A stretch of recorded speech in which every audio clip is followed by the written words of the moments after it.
Hello, welcome to another episode of Giants Are Bread. And today I have two very exciting guests in my studio, in the PSB Academy studio actually.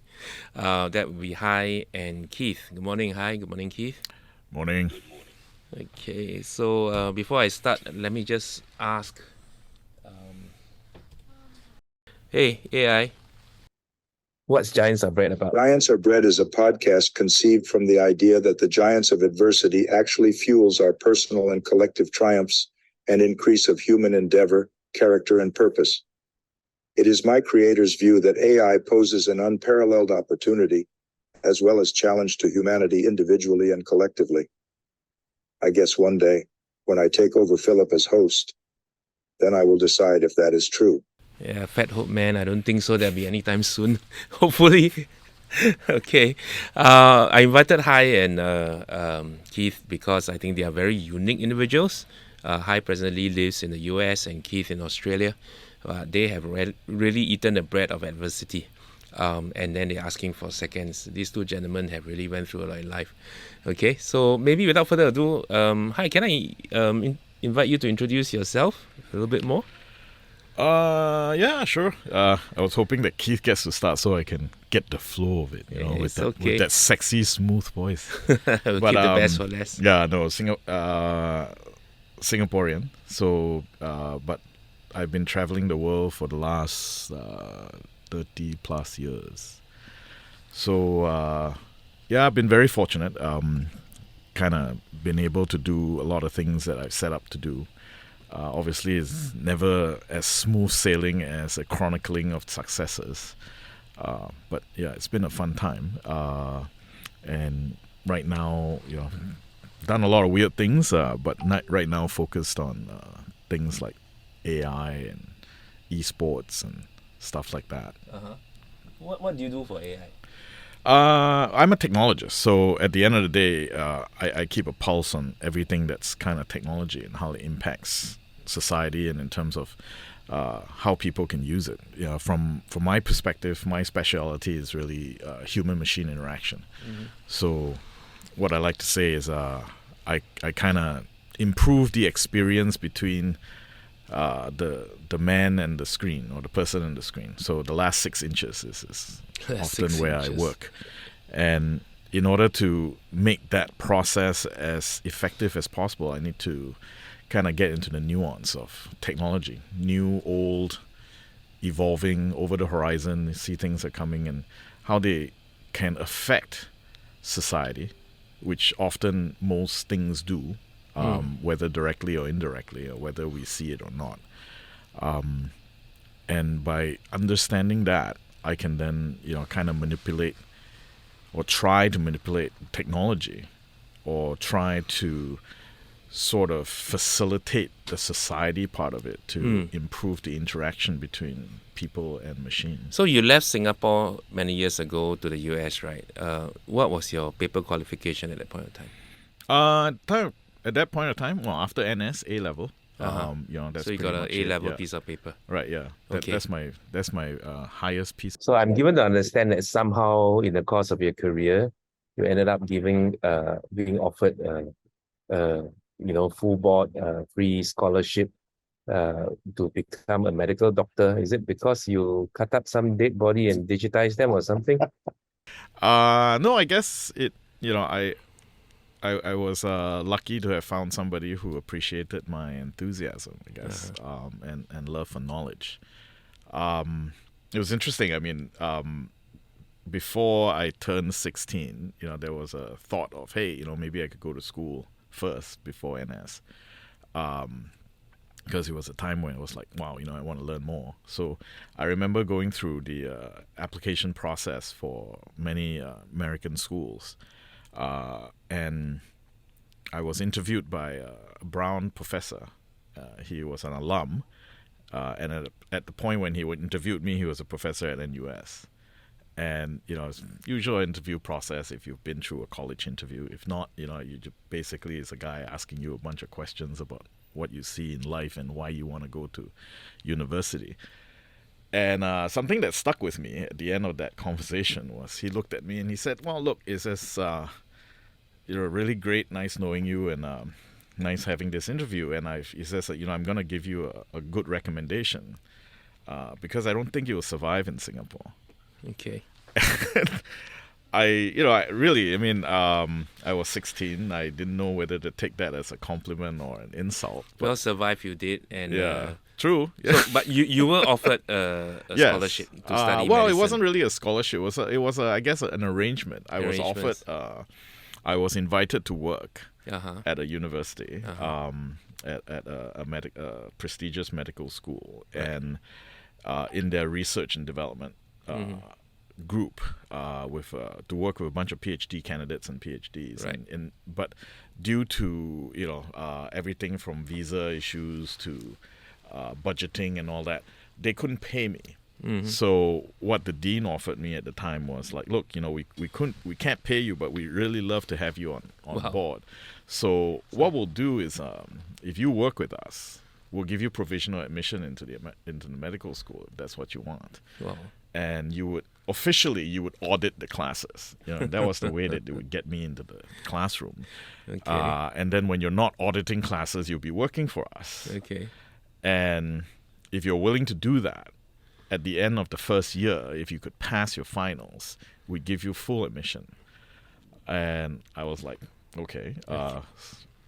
And how much were you paying me again? And they said, well, we're not paying you. And I was like, okay. New York City, not getting paid. So So I had to say no, right? To be a doctor. I couldn't afford it. My family, were probably middle class Singaporean. And if I had gone back to my parents and said, hey, look, I need to live in New York and rent is this much. And obviously I couldn't flip burgers given research schedule and med school. So I had to turn that down. But in the about, I guess, 8 years, or actually about 10 years after that, I did go back after I've kind of made a career and earned some money. I went back with time, and I went back to the dean and I said, hey, look, what can we do today? I actually can give you time now. And I worked with them on several projects. So it was really cool. She gave me a title of visiting scholar at the university, and we did a bunch of really inspiring projects. One of which is published as a scientific paper. So it's fun. From an A-level paper to become a visiting scholar at the Brown University. No, at Columbia. Columbia, sorry. Columbia, Okay, yeah, from a visiting I scholar. interviewed with Brown, never got in. Okay. Columbia offered, so Columbia was fun. That was cool, and it was as a young 20-something, at that time, I guess I didn't really appreciate the magnitude of the offer. And something that was interesting in hindsight, just last year, I was helping a friend with her child trying to get into med school. So I was going through the process, and I was helping her along, and I was bringing up some Google stats and all that, and I had discovered like Columbia is like the top 1 or 2 in terms of difficulty to get in. With the A-level cert. Yeah, and I was like, and that's bummer, man. A few decades ago. That's crazy. Like, wow, I should have said yes. So, okay, we'll come back about you chopping up bodies and digitizing them in a bit. Keith, can you tell us a bit more about yourself, why you're living in Australia? Wait, everybody, get ready. This voice might sound familiar to you. My kids are here in Australia, so and they've got certain medical issues and stuff like that. So I felt that it was my duty to just be here to look out for them. So I'm here. So can you tell everyone, Keith, why your voice sounds so familiar? Because it's like a crooning. Okay. So I wear many hats, and I've worn many hats in my career, and I've done many different things. But the one thing that I've done since the start, since 1987, when I started working, was voiceovers. And in the past, I've been the voiceover for Cinemax Asia, for HBO Asia, for ESPN Asia. I was the original voice for Channel News Asia, and MediaCorp as well. And I still do voiceovers for different people, for ads and that sort of stuff. So chances are, if you have been in Singapore, you would have heard snippets of my voice at some point. Yeah, so very thankful for that, and thank you for the opportunities. Yeah, but I've also worn many hats, very much like Hai. Came out with only A levels. And I was verbally offered a scholarship to do film as well, and have a bond. Why do you A-level guys keep getting scholarship offers? Oh, no, it was this was just again very much like Hai. I met someone who was my dad's old classmate that felt that he wanted to be a benefactor of sorts, and he was in the position at that point where where he could recommend. So anyway, I had to turn that down because mum at that point had some medical issues, serious medical issues, and she had a major operation, and so she had to stop working. My sister had just finished senior high school or junior college and needed to go into a tertiary, and no one to pay her fees. So I started working and didn't have the opportunity to go back to school. And the state of the industry at that point was very analog based. So I was literally working 18, 20, 24-hour days sometimes. So that's my history. So because of that, I've been a DJ on a radio station. I've done voiceovers. I primarily do copyright. My background's copywriting and producing. So video ads, TV ads, radio ads especially. And because of that understanding and seeing things from all the entire production cycle and value chain, I also stepped into marketing and grew in that, and were given opportunities on the side as a side hustle, and that grew as well. So I do a lot of over the years board consulting or board advisory for small startups, tech startups in particular, to not only help in fundraising but also help them shape the narrative, do crisis management, that sort of stuff, in comms and marketing based, because I understand from both a company's perspective, from the audience perspective, and all the things in between. So I do a whole bunch of that, and had the opportunity to get involved in AI 2 years ago, and it's to do with AI voice. It was a startup in Brisbane, and that was also part of the reason that led me to Australia. And they were doing AI voices specifically for the gaming industry, to provide voices for NPCs, right? Non-playing characters. Yeah.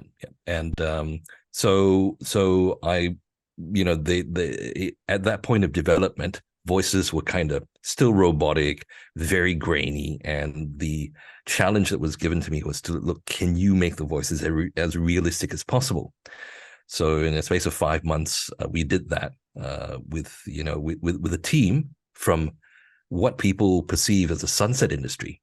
I had to grab a whole bunch of radio guys from Brisbane, formed a team, and using that old school sunset knowledge and marrying it with the machine learning guys, we were able in 5 to 6 months to create voices that were so believable, so real, that if you weren't listening carefully, if you didn't have knowledge that this was an AI or a synthetic voice, you wouldn't have known it, specifically for the gaming. So which brings us to the context of today's discussion, because as the if I just do a quick Google right now, like for instance, I'm told that there's 80% of jobs will be replaced by AI, right? And the reality here is that right now, recently, well, good old Straits Times, trustworthy news, okay? It is said that, here we got the advertisements, AI could replace 80% of jobs in the next few years, okay? But somehow, you two gentlemen have, not only looked at AI and laughed at it in its face, but you have applied your minds and your careers to seeing how it can be used, right? Okay, and how it can be used in our favor, right? So my question today is, how are you personally using, your whether it's personal adversity or the tech disruption from AI to literally change the game and make that something into something that actually improves and helps your business and your career. I think to get a background on that, could you tell us a bit about what your current rice bowl is, what your current business and careers are, and then how you're using AI in your personal capacity to make something of it? Either one of you? No, Yeah. I'll go first. Okay. So I think Hai and I are in the generation that grew up on sci-fi, like Buck Rogers in the 25th Century, Battlestar Galactica, Blake Seven, and all that kind of stuff. And I've always been fascinated. There's this little robot in Buck Rogers called Tweaky, and it just walks around and goes beep beep beep beep, beep, hello Buck, and I was always been fascinated by machines, or like Space 1999, the computers. So it's computer, compute this, computer, do this, There's a and voice to text, right? always fascinated with that. Now that became very, very real for me in 2008. I had a problem with the brain and the nervous system. It's a condition called oromandibular dystonia. And it came on within 2 weeks, and I lost my ability to speak and to chew for about 9 years. The first year, I had to suck my food out of a straw, and I lost my livelihood. About 50% of my income came from doing voiceovers, using my voice. I could not communicate with my kids. That was the most painful thing. And at that point in 2008, I wished that there was a way to have something that could capture my voice and help me live on normally. And that was when I started looking at technology tools. And that was when I stumbled on the early iterations of AI voice and that sort of stuff. Of course, through the years, there have been companies that come up. I've got an acquaintance of mine, Rupal Patel, who's the founder and former CEO of Vocal ID, that's since been acquired by Veritone in the US. And she came up with this term called vocal voice prosthetics. And it's interesting, to think about that. So I think for me it was it was a necessity or desire to sort of like have function, to then take this and prolong. I mean, for me, even though I'm in remission, that has marveled the doctors, thank the Lord, there's no guarantee that the thing won't come back, right? And you start thinking, okay, how can I then start making use of this technology to preserve the voice, or to do more with it? And suddenly, you think of all the other permutations of how you can use AI voice or AI to then augment what you have, to make things faster, to make things more robust, to give you a quicker way of developing a framework to build your work on and your base on. I think it is born out of adversity and necessity that you start thinking out of the box, and rather than seeing technology that says, okay, this is going to put me out of a job. I think the fear is drummed up, unfortunately, and I think I will agree. It's drummed up a lot by the media needing to generate views and shares and whatever it is, and it's sensationalized a lot. I think at every stage of history, technology has always displaced a very large portion of workers, and it's changed paradigms, and it's changed the way people work. I mean, if you think about even most recently, from pagers to Amtech phones, to flip phones, to smartphones, all that happened very quickly, and it changed the way the entire world operated, changed the way the world worked.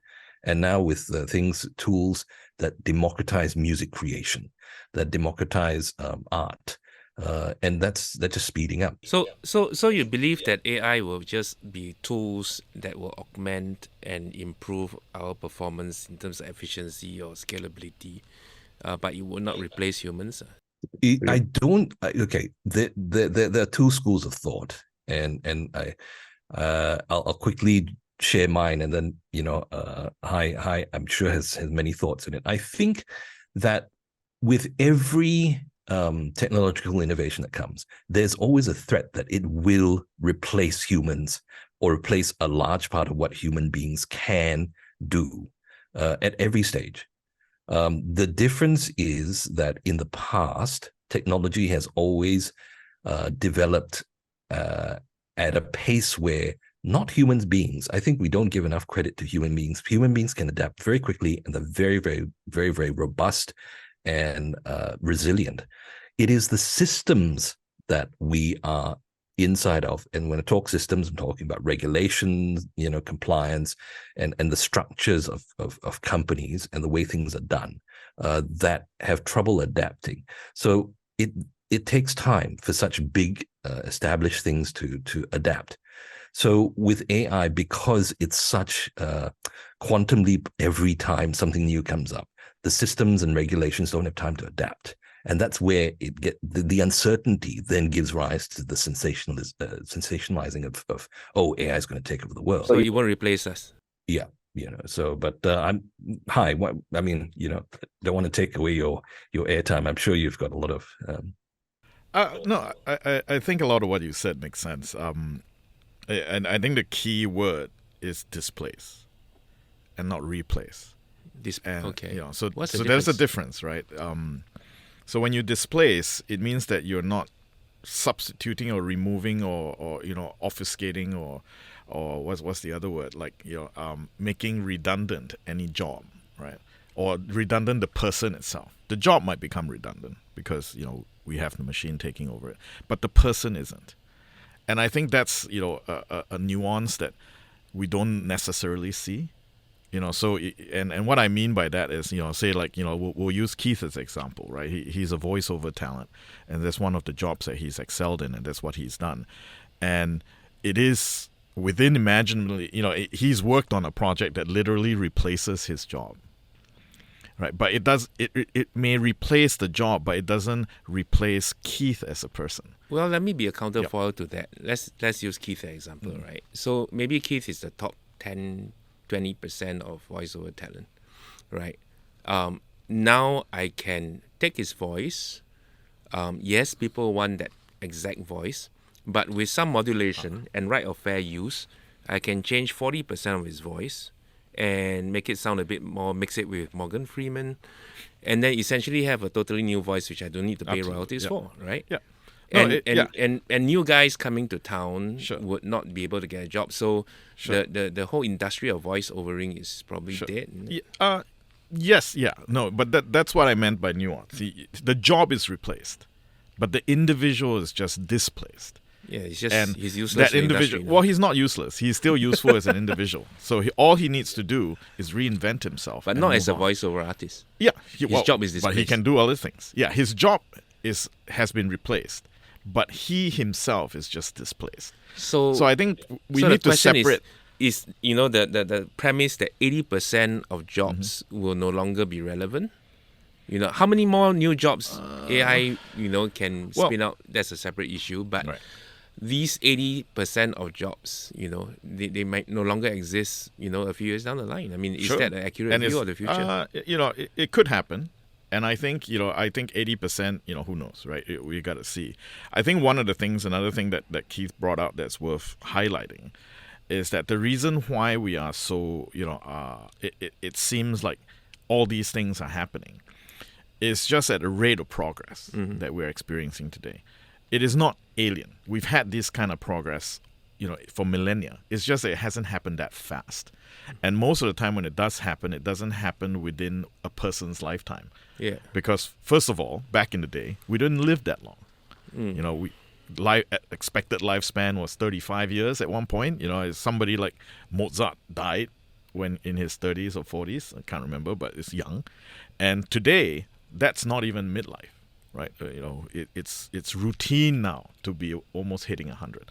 So we're seeing all these changes in rapid succession, and we're seeing people get displaced from their jobs, which they've always been through history, right? Okay. If you look at pick a job, right? Pick any don't job. make horse buggies anymore. Right, exactly. You There's nobody who become makes horse car buggies anymore. creators But that and- person now probably did something else, or his or her child was probably trained to do something else. A blacksmith, today while we have blacksmiths as artisans, it's not a necessary job anymore, right? So what I think that's interesting, that could be positive, and actually could be seen in the positive light, is that a lot of the jobs we do today as jobs, bordering on the mundane and necessary, can later become actually, kind of fulfilling. And not just hobbies, but something that can enhance your life rather than necessarily to keep you alive. Well, again, if I can be a counterfoil, I mean, just as Keith said that, the media is overplaying the dangers of AI, at the same time, I can also say that the media is kind of like, what's the word for it? Lulling us into a sense of, like exactly what you say. Like, be resigned to it. And well, not just only let that, it go. but, AI won't be a threat. AI is okay. It's just, I think, the past, clearly, you media can shape. But I think what's happening today is that there is a lot of smoke and mirrors. Right? Okay. I think, like the quote that was bringing up, the Arthur C. Clarke quote that's, often been used is, the exact quote is, any sufficiently advanced technology is indistinguishable from magic.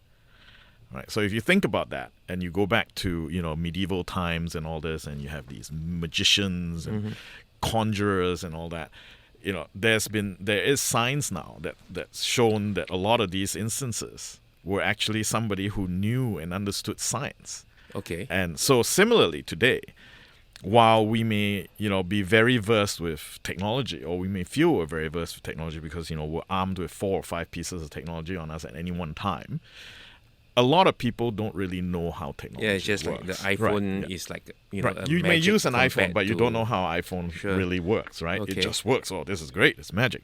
And while we may not use the word magic because it sounds like hocus pocus, we now say that, it's technology and it's great and it's incredible. It could do all this. But if you really drill down to the science of things like large language models and, so if you remove the marketing word, right, which is AI, artificial intelligence, and you start going into the words that the people who really work in this industry start using, things like LLMs, which is large language models, or generative models, or machine learning, then it doesn't sound as scary anymore. And also, it also doesn't sound as spectacular. And that's the reason why people use the term AI. And and in the industry, especially for me, having interacting a lot with people from Silicon Valley, AI raises money. So everybody, when you use the term AI, and maybe 2 or 3 years ago, that term was crypto. It's like, hey, you just put crypto in your business plan and bam, 15% plus, right? So not saying AI isn't great, but it isn't as incredible as it is today. Will there be a risk down the road? Yes, like anything. And I think this weekend, last weekend, there's a great way for everybody to go actually look into history and understand a little bit about that, which is go to the film Oppenheimer. Right, there we have a cautionary tale that's historic in nature, that's been dramatized in a way that hopefully would impart a question to a lot of people, is the question of ethics and technology. AI is technology. At the end of the day, it's nothing more than technology. And what is technology? Technology is nothing more than a tool.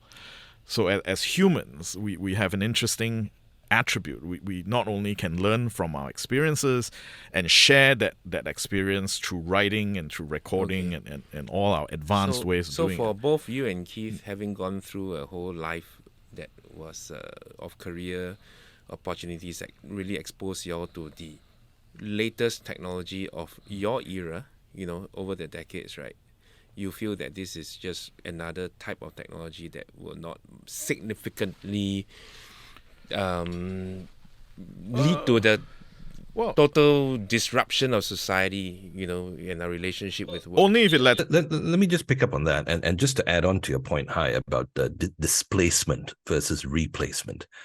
So let's take the context of the media would tend to sensationalize things. So we've got to sift through all that and see it for what it is.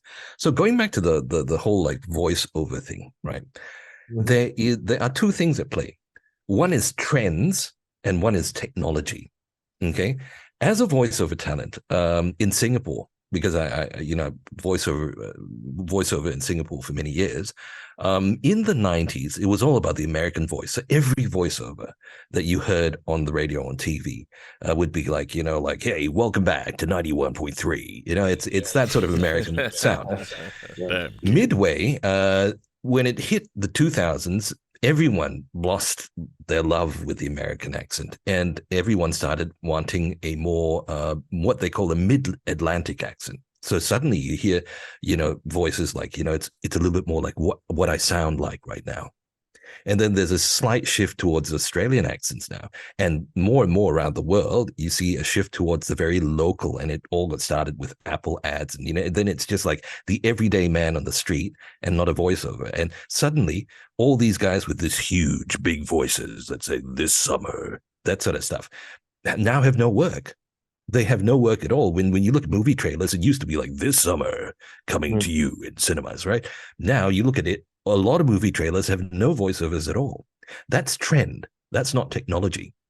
So as trends shift, and trends will shift, practitioners or professionals will lose their job. And that's why this whole notion of lifelong learning, retraining, keeping up, you can never sit on your laurels and say that, okay, I have a stable job, it's going to be like this. In every industry, whether it's finance or entertainment media, medicine, whatever it is, things will develop, right? So that's trends. So either way, you're going to be displaced by trends anyway. It's just that technology is now, because it's so sensationalized, it's the bad guy. It's the single thing that's going to cause you to lose, So you've got to distinguish between trends and technology. So in both your views, out of the 8 jobs, for instance, in the worst case scenario that is displaced, more than 8 jobs would be recreated, in different ways or forms based on trends, etc. Yeah. Well, I think it's important, again, to... You just got to be there to catch the right trend. I think it's got to be important to understand the difference between replacement and displacement and how it's used, right? The job is replaced. The job is not replaced. Okay. It's not displaced. The person is displaced, but the job has been replaced because the machine has now replaced the human. Right. So if you and the example I use would be, law of physics. The job is displaced and the job is replaced and the human is displaced because of that. So you just got to find new things. So the human is not replaced, and that's I think a position that I feel strongly about. And I would borrow from a law of physics, which is the conservation of matter, right? In this case, matter is the human, right? So if you think about it, even when you boil water, it may change state, but the water is still there. And steam has as much use as liquid water, and it has as much use as solid water, which is ice, right? Mm-hmm. So just because now we may have no use for water in its liquid form, doesn't mean that water is no longer useful, period, right? So I think it's up to the individual. In lifelong learning is very important. And look, I've reinvented myself so many times over the years, right? And as a technology observer, and you earlier, Philip, you were asking about slicing up bodies. What I use. Oh yeah, slicing up bodies too. But what how do I use AI? Strangely, I actually do not use AI in my job, right? But as a technologist, it is my job to understand how people use it, and how people use it for good, how people use it for bad, how people use it well, and how people use it badly. And obviously, I dabble. It's all harnessing. It's harnessing. He really hit the nail on the head. It's all about harnessing. It's like the entire world has actually done this and not realized it. And I'll give you this very, very recent example. Skype video calls has existed for years, right? Video calls on your phone have existed for years. Even when 3G, I remember in 2000 and 2003, I was living in Perth, and 3G was then like, wow, the big thing. And they had we were doing video calls on 3G on our phones. So this technology has existed for years. No one thought to enhance to harness it. Then COVID happened. And then everyone said, look, life has to go on, blah, blah, blah, blah, blah. Meeting rooms in offices became defunct overnight, right? And suddenly everyone was holding meetings, finding ways to even do things like collaborate and sing and post videos of choirs singing using remote video recording. That's harnessing the technology. Okay. For But good. no one was Yeah. afraid of it because they had no choice. They had to find a way around it, and Okay. that's Yeah. it. Comes back to the whole adapting and exactly what Hai was saying. Displacement versus replacement, Okay. and Okay. sometimes And- you do and- harness technology. Absolutely, and to avoid sounding very self-help and self-motivating book kind of route, at the end of the day, like if you jump into a bathtub, you don't replace the water. You may replace the water in the bathtub, but the water is now somewhere else. Mm-hmm. And really, it's up to us as the water to figure out if we just want to wallow there and just say, oh dear, or we look at it as an opportunity to now say, wow, look, I'm forced out of my position. But that might be a good thing, right? The cliche is that every time a door closes, another one opens. Okay. So let me take 2 steps back, because I just wanted to establish for the listeners, I mean, for I think, Keith, you have really seen the entire industry for voice over change, so you're an authority on that. And I believe that actually Hai has, I mean, as a technologist, you have seen a tremendous evolution in the last few decades. What are the 3 big things that you have seen? I mean, back to the invisible human and dead bodies kind of thing again, right? You landed in the US, A-level degree, A-level certificate, but somehow you became a technologist. How did that happen? What do you observe? I think I've always been a technologist. And the interesting fact here is that both Keith and I actually came from the same junior college. Water that you guys and drank we or were something. both in the student council, so it must have been the water. It's like, but no, I've always been a technologist. I started really young.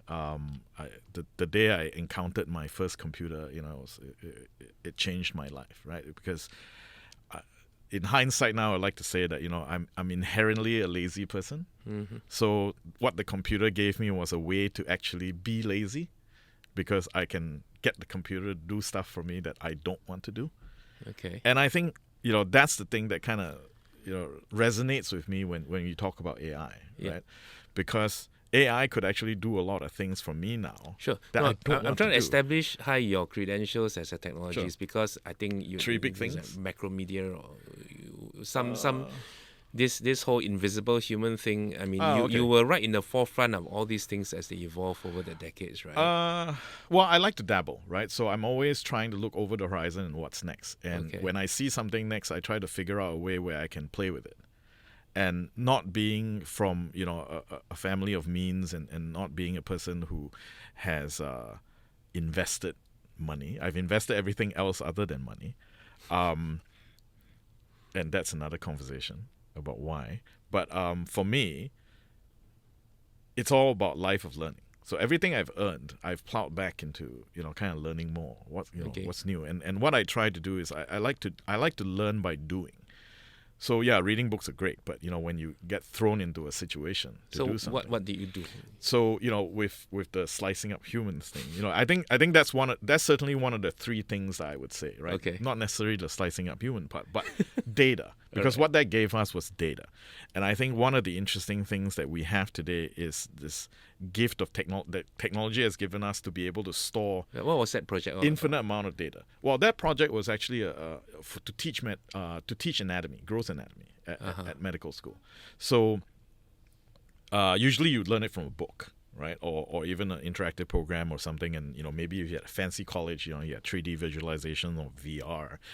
But best way is still to cut open a cadaver. But there's only so much you can do. and especially only so many cadavers, and you have clearly a lot more students than that.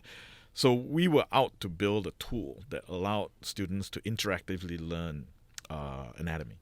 So I helped the school build a program that actually wrote programs. So instead of having to author each body part separately as a separate program, I wrote a program that could write it itself. So in a sense, back in the day, you could actually call it AI, right? Because, oh, wow, it wrote programs. But really, it was just a bunch of conditionals, which is what LLMs are actually. But yeah, so what it did was it took data from artists, anatomists that drew parts of humans. It took data from a project called The Visible Human, which is where you talk about slicing. So what the Visible Human project was, this was, I believe, in the early 90s. So what they did was, in order to understand anatomy better, and just taking a step back, we've always understood by just literally cutting a body open. I mean, it started back in like the dark ages. You got artists, and then you got the actual bodies. The surgeons, right? So where technology came into play was to try to kind of not just dissect the body and see what's there. They actually got a body, and the first one was a male body, and if I'm not wrong, it was actually a body donated to science. They froze this body, and then they sliced the body from head to toe in I believe 1 millimeter slices, and then they scanned each slice into a computer. So literally they took a person and it's like a CAT scan, but physically. The first time you literally did and you could see everything, right? You could see everything. Yeah, it's a physical CAT scan, and subsequently, and because that was so successful, subsequently they actually got a donated female body, and the technology had improved at that point, and they sliced it by 0.1 millimeter slices, so even higher resolution. And what that gave us was, something better than X-rays, MRIs, because it was physical. And you were part of that project. Yeah, I wasn't part of that project, but we used the data from that project. So we took that data and incorporated it into this program. So in this program, when you learn anatomy, you could see an artist's rendition of the body part, or you could see the visible human rendition of the body part, or you could see an MRI and an X-ray, and so on and so forth. Right. So the beauty of it in terms of medical education is that you can actually see the same body part in all different ways of visualization, which helps doctors train themselves to kind of know the difference between, what does this organ look in an MRI versus an X-ray. So that was that cutting edge technology. Yeah, it was pretty cool at that era, right? And then subsequently in 2000s and the last decade, were you also at the forefront of some of these technological innovations and development? I mean, AI stuff a little bit, but not necessarily. Yeah. I mean, but certainly, like so that listeners VR know what you mean like by VR and technologies. AR. Everybody is hip now. I mean, I was working on it in the 90s, right? At that, so when VR and AR started getting a lot of attention, for me it was like, oh, yawn, been there, done that. I was we were told we were the first group of people that actually brought augmented reality technology into the New York Stock Exchange. Whoa. So we had to get all kinds of permits to do that, but we brought it in. And, we've done a lot of it, seen a lot of interesting things. And like I said in the beginning, really privileged for that life. But I've worked with people from Bell Labs who invented, a lot of the things you use today probably came from Bell Labs. Mitsubishi Electric Research Labs was another place that, I got the privilege to visit regularly. And so I got to see a lot of cutting edge technology, a lot of it basic research, right? And the reason why I was there was because I had an interesting, I guess you would call quirk or skill, I guess, quirk applied as skill, right? And what that was that I could take a piece of technology and figure out where you could actually use it for productivity. So I could figure out like where we can apply technology. So a lot of technologists have this weird problem. You create a solution without knowing the problem. So it's always a solution looking for a problem. And for me, what makes me wake up in the morning is I seek out problems. So because of that, I was a perfect match for these guys that had solutions without problems, because I'm a walking barrel of problems. So I bring problems to them because they have a solution that one of the problems that I've encountered could be solved. So, I'm sort of in an interesting place, and, how I approach a lot of that is very anthropological. And, several rules of, as an armchair anthropologist, there's always the observation part. So you want to sit there, you want to read the room. But any, researcher in that field would realize that your presence in the room changes the dynamic of the room. So sometimes you want to make sure that you're in the room, but you're invisible, right? So nobody can see you. So you don't change the dynamics. Then after you kind of observe what's happening, this ritual that happens, whether they're interacting with technology or they're interacting with each other with technology, then to truly understand it, you have to then step now into the room and interact and actually use technology. Because if you don't use it, then you're always observing through the window. And when you observe through the window, you might get it right sometimes. Well, like they say, a broken clock is right at least twice a day. But you may miss a lot of nuance. Right. And that's where, a friend of mine has an even better version of that, which is a slow clock is never right. Because you're always 10 minutes off and you're never right. But if you're stopped, you can be right twice a day. So, there's interesting things that you have to realize about the condition and understand humans.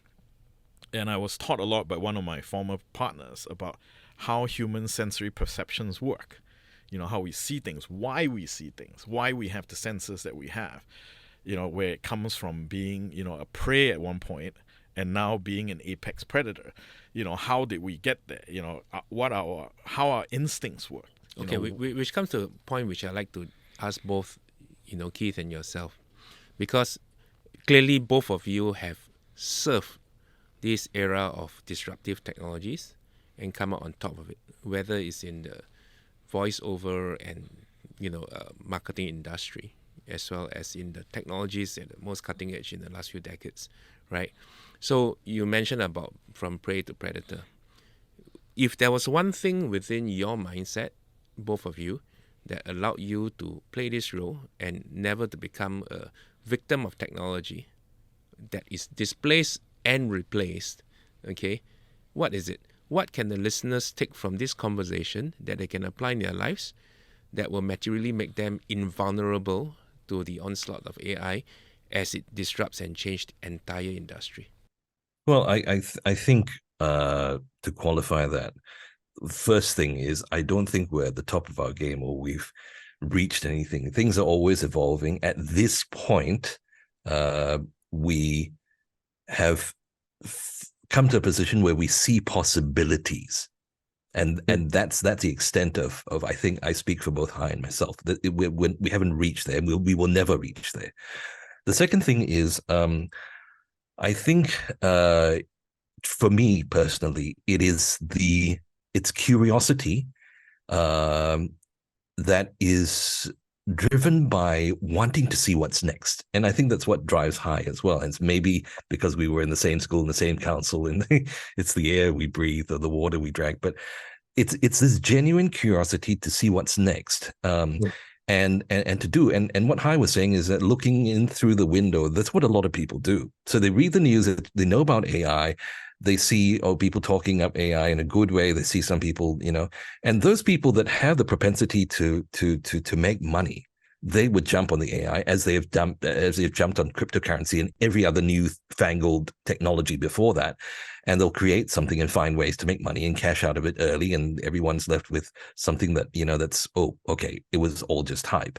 There will be people that will then say, hey, look, I've got an idea. Taking this technology, I'll make something new that's useful. So it's not just curiosity, right? You got to act on it, right? It's curiosity that drives you to get involved, and it's the same thing, and that's why I love doing advisory for early tech startups. And so the two that are my favorite is a clean energy company that took used cooking oil. And I was involved with them, I think, from 2013, for a couple of years, used cooking oil, and they developed a machine that was about the size of a dining table.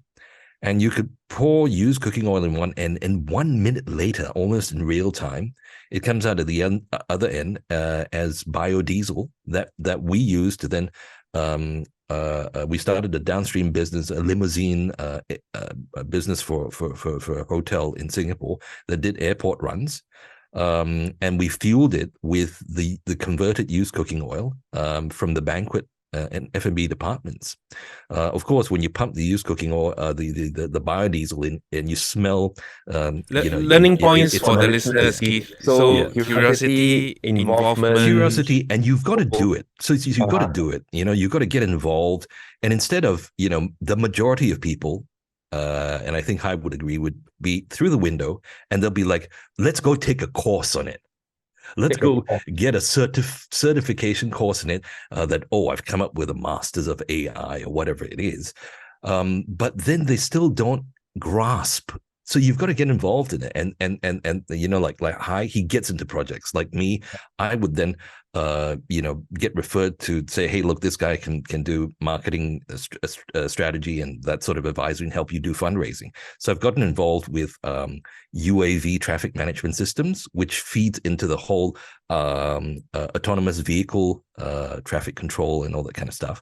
Got involved in that, so learned a lot from that and seen what works, what doesn't work, and into renewable fuels and all that kind of stuff. So it broadens your horizon. It gives you a hands-on, on the ground accumulation of knowledge. So the curiosity drives that, but you've got to jump into something.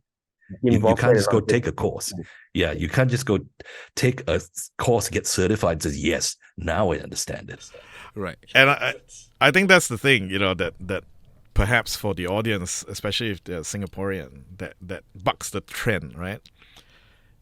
It's not about the certificate. It's not about the degree. But I also don't want to downplay education, right? Education is important. Yeah, you need to learn. And not everybody can be... I've understood over the last few decades, and if you met me in my 20s, I was, quite irritable. But I've learned over the decades. Yeah, exactly, right? But what I've learned over the years is that different people learn different ways. Mm-hmm.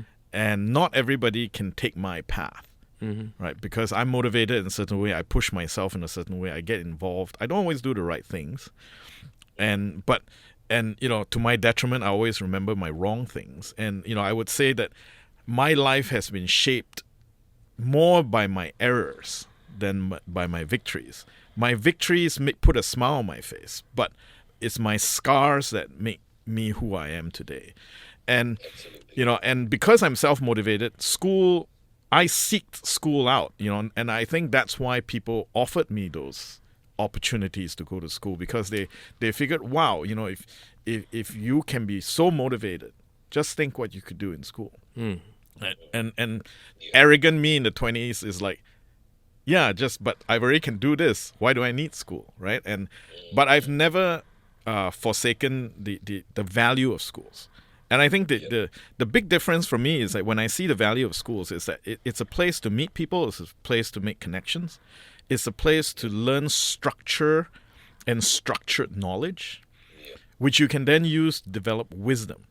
But you cannot learn wisdom in school. You cannot get experience other than the experience of learning and meeting people in school. And so there's a place for everything, mm-hmm. right? And so I think engagement is important. And, getting involved and doing something is important. And the other thing is, understanding that, and this is, I think, crucial to understanding the difference between replacement and displacement, is you are your own worst enemy, right? We may feel, especially growing up in a traditional Asian society, that we have to please our parents, that there's always somebody to please. But at the end of the day, they're almost surrogates for pleasing ourselves, because we can't please ourselves. And if we can't please ourselves, we can't please other people. And, I think one of the keys is, to get out there and do things is just to know you will fail, but do it because you know you will fail, not do it because you want to succeed. Mm. Right. And in that failure, you find success. And, I've been in music, and, I love jazz and stuff. And recently, last year, I think I heard an interview with this jazz bassist. His name is Ron Carter. And one of the things he said, which was, just in an interview like this and just anecdotal totally, he says in his life, he says as a bassist especially, because, they're always the background player, right? And the joke is that, everybody starts talking when the bass solo comes on. But, and one of the things he said that was interesting is that you have to know your weight, how heavy you are, right? That's what you can do, right? Yeah, that's dangerous. But you got to know what you're worth. But the other thing he says is that you also have to know your weight. When so you can't just force yourself on the people. You got to know when to apply yourself, when it is time for you to play, and more importantly, when it's time for you to stop, right? And that's the part I haven't learned yet because I absolutely just agree keep with talking. that. And back to my earlier statement, not to downplay education. Hi is absolutely correct. I think that knowledge accumulation comes in many forms. Structured, some people do need that classroom structure and a structure of a syllabus to learn, but you don't really pick up that wisdom and that depth of knowledge unless you take it to the next level and really get involved in projects. And that's where I think that's where I think a lot of the fear stems from, because just enough about it to see that, oh my gosh, if I don't keep up with this, it's going to overtake me, it's going to overtake everything. But when you get involved and you take it to the next level, and then you see, oh, actually, I understand it now. Here's how I can make it work for me. That's where the mindset changes. And I think also a lot of people sometimes are worried, and myself included, when you ask a question, does that mean you don't know? That's why you're asking, right? And sometimes, we don't want people to think we don't know, especially if you're actually asking a question that's within the field you're supposed to be an expert in.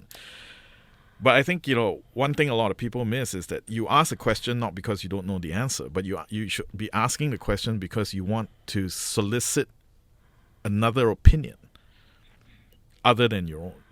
Because, we don't, if you go out there and you think, and you feel that you already learned everything that you could learn, then you've actually stopped learning. And there's just so much to learn.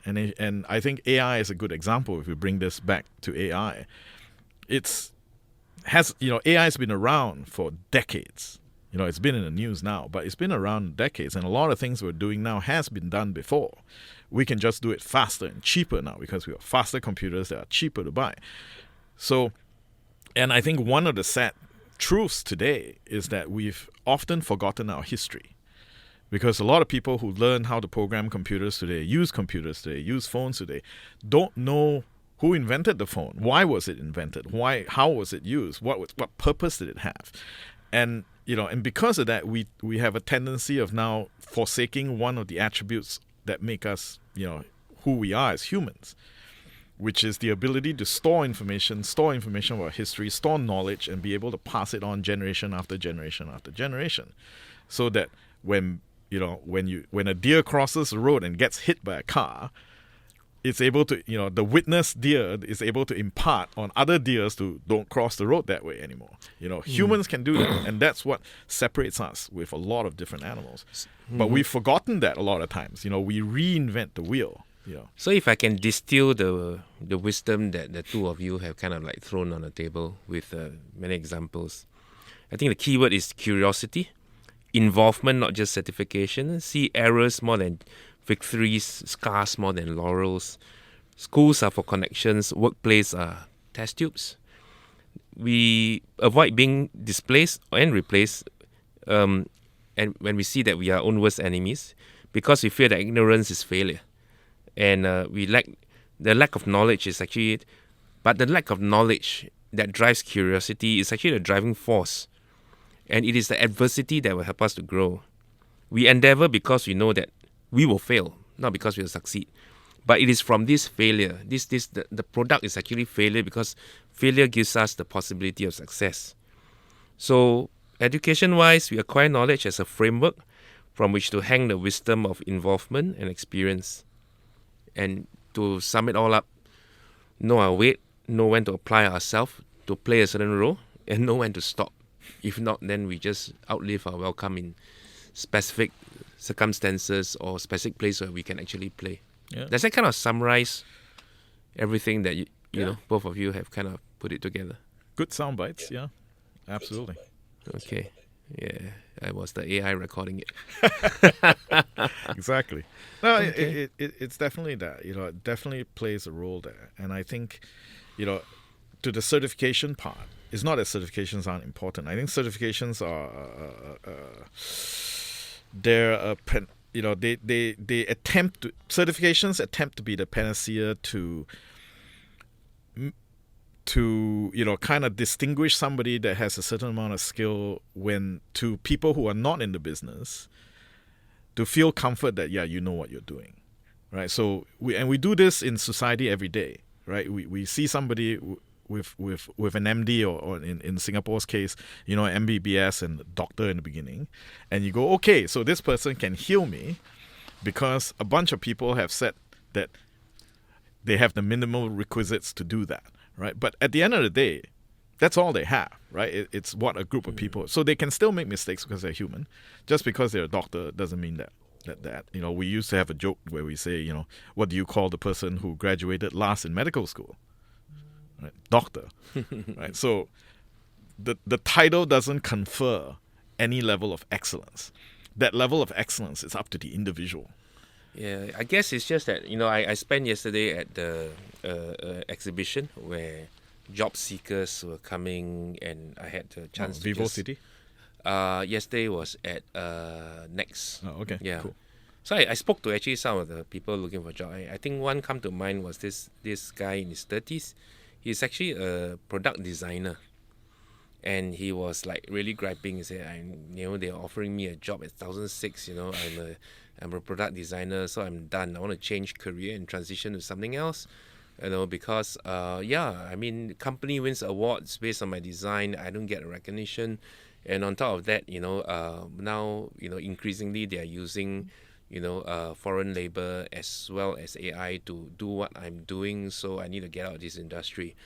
For the average Singaporean facing such circumstances, right? I mean, it's a matter of life and death, right? Where the margin of error for experimentation, for failure, you just don't have that capacity because your kids are waiting for their next pocket money. Your aged parents are requiring care, right? It's a matter of life and death, right? I mean, how would you both advise Singaporeans facing such tough situations? I mean, where innovation and learning and failure is a luxury, not something that they can afford.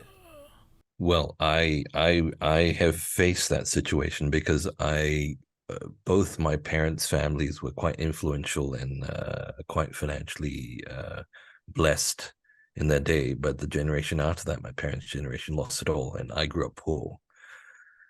So it's always been that way. And I've learned from a very young age that the key is to get a job or work in a job where you are naturally, for lack of a better word, gifted or talented, or you just have a natural propensity to do that job quicker and slightly better than the people who are doing the same job. And then use that extra time and energy and headspace that you have because you've done your job quite easily. It comes more naturally to you. And then have a side hustle where you can experiment, make mistakes, fail, and then use that side hustle to then push that curiosity. And that's what I've always done. I've always had my feet in two boats, and that's why and as a result, where I am now is because I've had these side hustles all along. That doesn't necessarily conflict with my day job, but that's allowed me to grow as a person, to accumulate knowledge, and to also try things out in ring fence that. Yeah. Okay, so have a side hustle. I agree with Keith, and I will use a term that a lot of video gamers might be familiar with. When you play an RPG, a role-playing game, there's always the main quest and the main story that you set up to do, right? But the value in a lot of these games are the side quests. The things that take you on the road less traveled, and some of them might be, totally mundane and why am I even doing this? But for me, what I've realized is a lot of these side quests in my life has actually been the highest value in advancing my main quest. And if anything, it has actually helped me almost form that main quest. I think, the example you gave, right? I think a lot of times in Singapore, when we see ourselves in a position where, I've no choice, right? It's really far from it, because there's millions of people that are in a worse off positions than we are when we say I have no choice. So it really boils down to, kind of trying to work out really, because we always have a choice, right? And it's just whether we're willing to live with the consequences of those choices, the risk, the reward and what it is, and whether the effort that we want to put in. In my recent trip, I mean, and just, kind of retraining and expanding yourself. I mean, I was in KL last couple of days to sit in on a major infrastructural project where the role of technology is clearly going to be a part of it, but I'm not technically an infrastructure expert, right? But I'm there. I'm seated with, people who've built incredible things, but I have something to offer, or I believe I have something to offer. And sometimes it starts with that. You believe you have something to offer. But you have to listen, right? You can't be just the guy who believes you have something to offer and you start, I guess, in America. Well, yes. And in America, we call it, you start smoking the stuff you're selling, which is, you inhale it, right? So you start believing in the bullshit that you're throwing out, excuse my French. But, I mean, you have to be confident. But at some point, at all the time, you have to be also aware that there could be somebody in the room that knows more than you. And the only way you can learn from them is not insist that you're right. Right. Because if you insist you're right, mentally, your brain has cut it off. They said, I'm right, so I don't have to care about what this other guy is talking about. But when you tell yourself, there's always another way. Right? And that's why I strongly believe that failure is a far better teacher than success is. Because you can get lucky and succeed. And we've seen that time and time again, that there have been people in this world that have gotten lucky, and me myself included. I've gotten lucky, I've succeeded. But if I had stopped there, I wouldn't be where I am today. Because, and an analogy I would use is if you approach a minefield and you say, okay, look, I need to figure out a way across this minefield. You could get lucky and cross it. But when you do that, the only path you know across this minefield is the one you just took. But if you make mistakes and get blown up on the first blown up once in a while, as long as you don't die, as long as you survive, right? You could survive. You know where the mines are. Okay. And where to avoid. And when you know what stuff to avoid in that lesson, you now have potentially infinite paths across this minefield because you know where the mines are. So it's like playing the game Minesweeper on Microsoft on Windows. Every Windows machine has it. It's buried somewhere. And what you do is you plant a flag. It gives you a number. It tells you what the chances are of a mine. Yeah. So you're actually seeking out mines like what OED guys, ordnance disposal people do in armies. Yeah. So you don't get blown up, but you figure out where the mines are. Actually, I resonate with both of you on this consideration. It's interesting that how you end up in America and Keith in Australia, because one common thing that I heard throughout hanging out with job seekers yesterday was the government like that Singapore government should do more in this area, or my employer this, that and the other, and my it's always about the people in authorities. And I think as people who are charting our own minefields, right, really, I mean, no matter what hand we have been played, it's a deck of cards, right? So deal with it, right? Well, you know what they say, when you point a finger, you point back at you, right? So, and Australia, I know a little bit about Australia, and Keith can probably chime in, but in America, government doesn't help you do squat, exactly, right? So in fact, they tax you. I think it's more important. Yeah, taxes are pretty crazy. They tax globally, which is nuts. But But if anything, I think Singaporeans shouldn't look to the government to help. I mean, it's fantastic what Singapore government has done in terms many of these states. programs and the incentive programs and out there to spur you to learn. But I think it's in a way maybe, created its own monster in terms of I want more. Right, and there's a reliance on these programs rather than using the program as a lifeline. Right. We are now expecting the programs to be our ladder rungs, Yeah. so that we can get higher. It's almost a hose supplying shouldn't be air, that, right? As opposed I think, to being able to swim. Yeah, we shouldn't blame other people for our failures. It's our choices. I mean, other people, we can't control them, right? They have their own choices. Not saying that they can't disrupt us. Obviously, we're in a system. When you throw a bunch of balls into a snooker table, they all hit against one another, and things happen. But we are still responsible for our own actions. So we shouldn't blame the government. And if anything, I think the government should be heralded in terms of what Singapore government has done. And if you think about it, being a person who travels all over the world, I have met more Singaporeans in places around the world for tiny, what you call it, tiny red dot with 5 million, natural born Singaporeans. It's amazing, right? That I could be in the middle of nowhere in Europe and bump into a Singaporean because you can pick them up because of the Singlish. And you're like, okay. I can be in America and meet a lot of Singaporeans.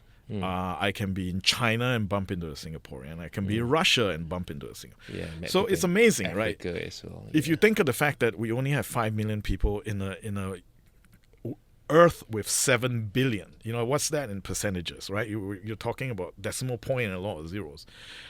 That you can bump into, it's amazing, right? And we've gone a long way. In Singapore we say, so many Ang Mo and all these expat, but we are expats. I'm an expat, and so's Keith. Keith is an expat in Australia. I'm an expat in America, and we're Singaporeans, right? And we've come a long way. And sure, we've as a country we've made sacrifices. But as a country, we need to also evolve over time, and I think we have. But I think it's a very bad. It's not fair for somebody to say it's the government's fault, because it isn't. Well, I mean, on that note, just to wrap up our time together. Well, I'm from Newtown Secondary School, so to me, St. Andrews is like this elite school. Oh, dear. Although I bet you guys will disagree, right? But what is it about St. Andrews? That for the listeners, we didn't organize this because of St. Andrews. It just happened that I met Hai on a separate international conference which he organized, and then Keith, in Australia, and he said, hey, let's talk about this together, and then realized that you guys are from St. Andrews. So what is it about St. Andrews that kind of like, breed weird people like you guys? I don't know. I mean, I didn't go through the whole essay evolution, right? I never went to St. Andrews School. I came into the St. Andrews ecosystem only at JC level. Okay. Right. I was Henderson Primary. School doesn't even exist anymore. They moved it somewhere, and I don't know where. And then for my secondary school, I was Queenstown Tech. I think that's not there either. It's somewhere else. And then I went to SA, right? So, and I have to say it wasn't my first choice junior college, but hey, it was a choice. But what was interesting, I think, was after the preliminary 3 months that I was there, and then when the O levels came out, I could go somewhere else, but I decided to stay. The company was great, I liked the atmosphere, and I stayed.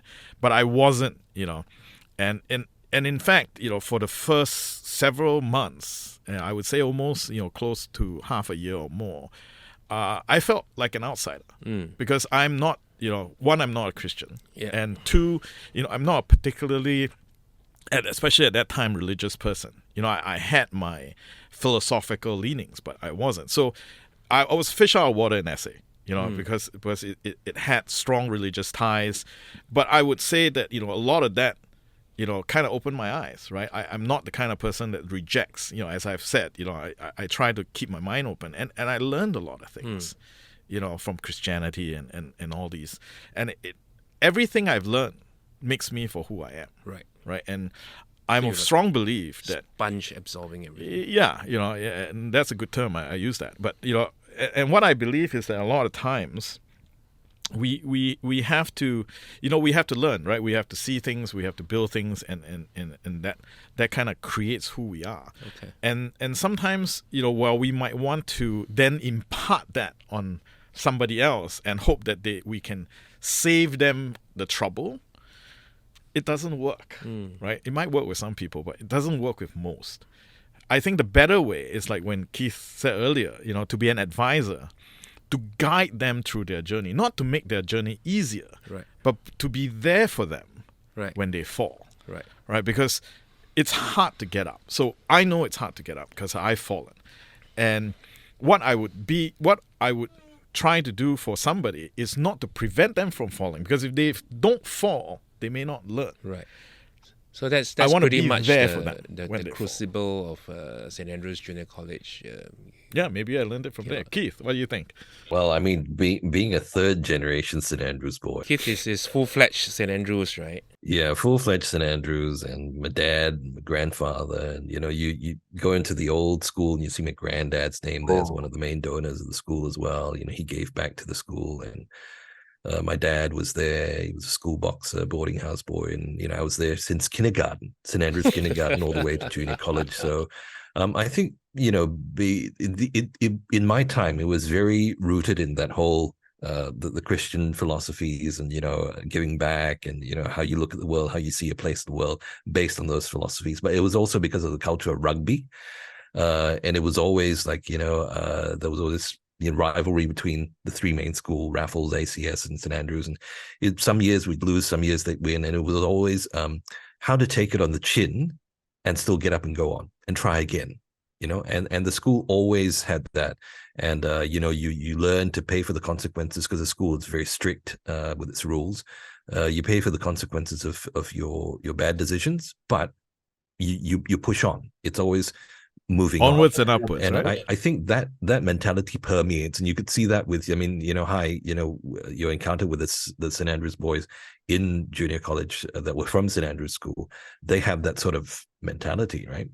But maybe to just close up the whole session, let me share a story, and this was relating to Phil, your when you were talking to that job seeker. And to what Hai was saying about, let's not point the finger at someone else. Let's look at what we can do. So I'm reminded of this story of one of the more successful audiovisual companies in Singapore, one of the larger ones, and they do installations for huge halls and concert venues and stuff like that. And the guy that started it was in his early 20s, and he did not have a university education. Didn't come from a good background. What he did have was he was very good with his hands, and he kind of, was good with people. That was one of his things. He knocked around quite a bit. So, he learned how to sweet talk his way out of situations. He had no choice but to support the family and coming out to take a job. And the only thing he could do was basically to help set up sound systems. And he went to work for a company because he had to pay his bills and, to support the family. And he went and did that. And when he rose quickly because of the attitude that he had, the never say die attitude, he rose to manager level, got enough of salary to buy a car. And in those days, cars aren't as expensive in Singapore as it is today. And he went and bought a 12-year-old Ferrari, and everyone was basically bashing him and says, "What is wrong with you? Why are you wasting money? You could get a brand new Honda Accord at that price, and you're buying a 10-year-old Ferrari. I mean, you're mad." And everyone thought he just wanted to show off.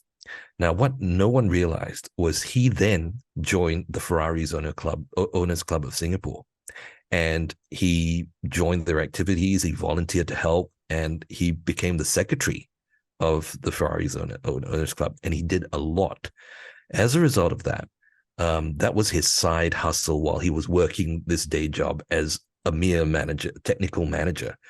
And so that was his side hustle. And he was serving as a secretary of this club. As a result of that, all the members who were also driving Ferraris that had big businesses that had, needs, all started to get to know him as a person. It's just, yeah, this guy is a good guy, can be trusted, dependable.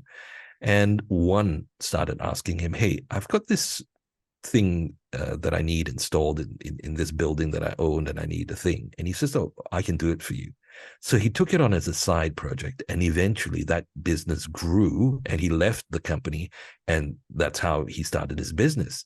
There you go. So it's changing the thinking and not saying, oh, no choice. Somebody is going to help me. The government's going to help me. I think it's like everyone has that, and it's going back to Hai's example of, the basis and knowing when to start, when to stop, and knowing your weight, what your value is, what you're good at and what you're not good at. And then taking what you're good at and saying, okay, what can I do with it? And looking at tools like AI tools, what can I then use these tools? How can I use these tools to help me get to where I want to go? So I, just to close up with that story, and I hope that that encourages, because it's similar to the journey that Hai and I have.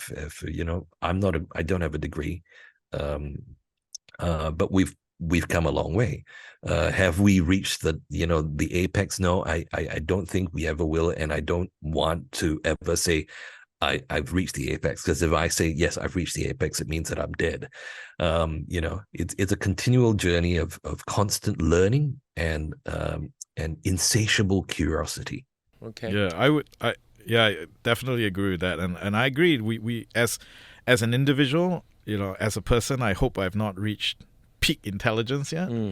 As a species, as a race, I don't, I definitely don't believe we've reached peak intelligence.